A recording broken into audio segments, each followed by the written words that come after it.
રાજકોટ જિલ્લાના ધોરાજી સેશન્સ કોર્ટે DNA report negative હોવા છતાં પર્યાપ્ત પુરાવાના આધારે દુષ્કર્મના કેસમાં 20 વર્ષની સજા સંભળાવી. ભાયાવદરના માધવ ડાયાભાઈ વાઘેલા નામના આરોપીને દુષ્કર્મના કેસમાં આપી સજા. તારીખ 31/7/2024ના ભોગ બનનારના ભાવુએ ફરિયાદ નોંધાવેલ. બચાવ પક્ષ દ્વારા કહેલ કે ભોગ બનનારને અન્ય 2 મિત્ર હોવાનું જણાવેલ. પોલીસ તપાસ દરમિયાન ભોગ બનનારના ગર્ભમાં રહેલ તેના કુદરતી પિતા આરોપી માધવ વાઘેલો હોવાનું એફએસએલ પૃથ્થકરણમાં આવેલ.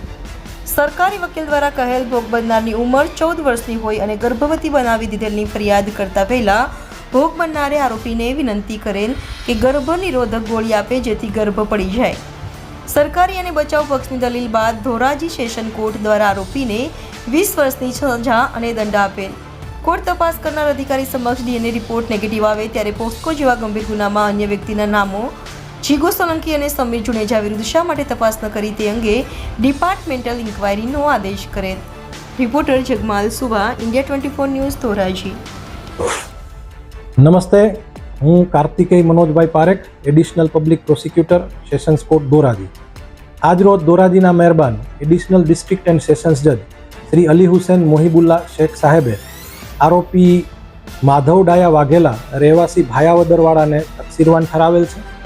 આરોપી તરફે બચાવ એવો લેવામાં આવેલો હતો કે ડીએનએ રિપોર્ટ એટલે કે શરીર સંબંધથી એક બાળકનો જન્મ થવાનો હતો, ગર્ભ રહી ગયો હતો અને ડીએનએ રિપોર્ટ પ્રમાણે કુદરતી પિતા માધવ ડાયા વાઘેલા નથી અને અન્ય લોકોએ ભોગ બનનારનો લાભ લીધો છે. સરકાર પક્ષે એવી રજૂઆત કરવામાં આવેલી હતી કે ભોગ બનનારની માતાને બ્રેઇન કેન્સર હતું અને તેના લીધે તે વધારે સમય સૂતા રહેતા. ભોગ બનનાર સાથે છેલ્લા 2 વર્ષથી ભોગ બનનારના કથન પ્રમાણે એટલે કે ભોગ બનનાર 12 વર્ષની હતી ત્યારથી આરોપી ધરારીથી શરીર સંબંધ બાંધતો હતો. છેવટે ભોગ બનનારે ફરિયાદ કરતા પહેલા આરોપીને એવું જણાવેલ કે માસિકના દિવસો ચડી ગયા છે અને કોઈ દવા લાવી આપે તો પણ ભોગ બનનારે ઉદ્ધતાઈથી જવાબ આપેલ. અને આ તમામ દલીલોને ધ્યાને લઈ અને ધોરાજીના મહેરબાન એડિશનલ ડિસ્ટ્રિક્ટ એન્ડ સેશન્સ જજ સાહેબે આરોપીને તકસીરવાન ઠરાવી 20 વર્ષની સજા કરેલ છે અને દંડ ફટકારેલ છે.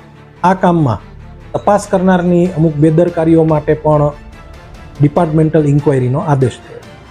સાહેબ, એક દિવસમાં 2 જજમેન્ટ આવ્યા, શું કહી શકશો આ લોકોને? સામાન્ય રીતે જોવામાં આવે તો નાની ઉંમરના બાળકો કહી શકાય, કારણ કે 20-21 વર્ષના બંને આરોપી 25 વર્ષ આજથી નીચેની ઉંમરના છે અને પ્રેમ સંબંધ સમજી અને જે ભૂલો કરે છે તેને કાયદાનું ભાન થઈ જાય એવા ચુકાદાઓ છે.